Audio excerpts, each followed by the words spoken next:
Hello, everyone. Today we are having a case presentation on arthritis pain, and we are group 1, which consists of Adriana, Anish, Bella, Jennifer, and Kevin. We have a 46-year-old male whose height is unknown and weight was unknown.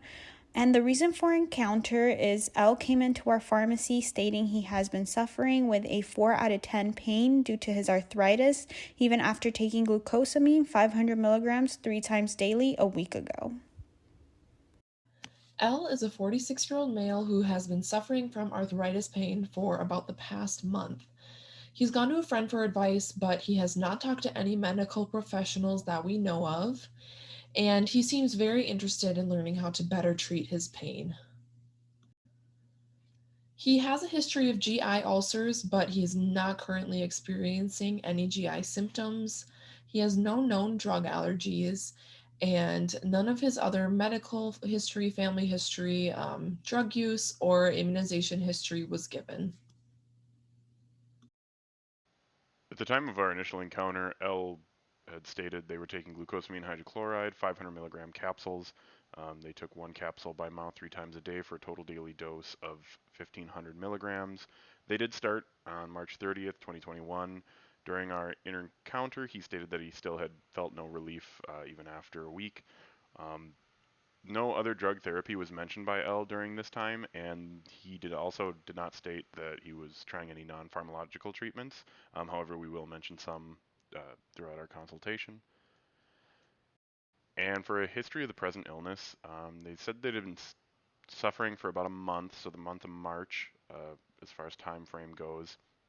No lab results or any measurements during our consultation, and then no physical examination was performed, nor did he mention one from a primary care physician. For his pain until his glucosamine begins to work. Regarding the short-term goals of therapy for the patient, it includes reducing his arthritis pain from a 4 to a 2 in 2 days. And then his long-term goals of therapy include reducing his arthritis pain from a 4 to a 0 within the next 3 weeks.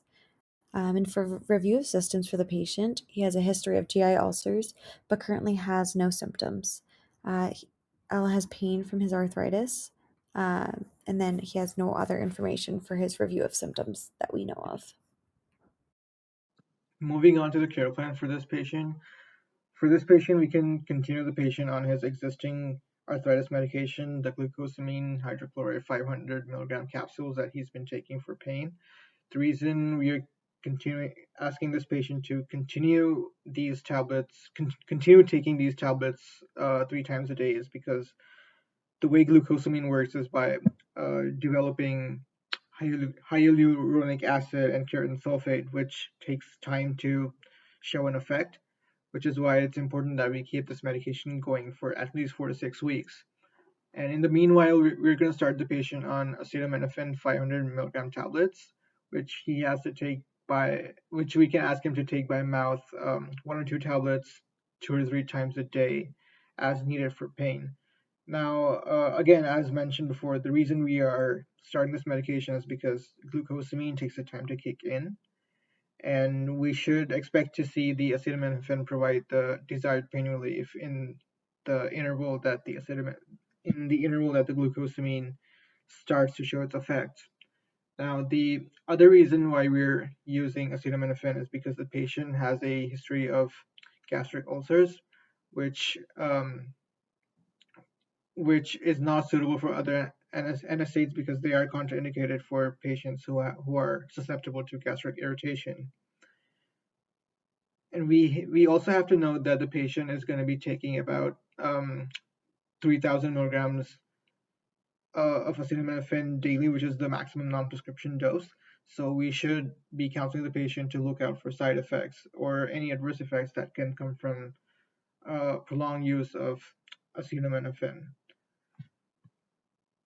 Moving on to the follow-up, we're going to follow up with the patient in 2 days to assess whether the medication is effective and if his pain level has gone down from what it was a 4 to maybe a 1. And we can also further follow up over the phone to see if the patient has any side effects or reactions such as a rash or abdominal problems or irritation from taking the medication. We are also going to follow up over the phone 3 weeks from starting the acetaminophen, just to see how its prolonged effects are on the patient, whether the patient has developed any new adverse effects from taking acetaminophen for so long. During that phone call, we can also build on the information the patient has maintained his pain diary to see whether how the patient is responding to both the acetaminophen and the glucosamine. So if we have a positive result on the glucosamine taking effect on and the acetaminophen controlling his pain, we can make a decision on whether to continue the acetaminophen, because the longer we keep the patient on a high dose of acetaminophen, the higher the risk is for developing adverse effects and causing discomfort to the patient. So we're going to follow up by the phone 2 days from starting the medication and 3 weeks, just to see how the medication is working, and then make a decision on whether to continue other non-prescription medication or to continue the long-term glucosamine medication.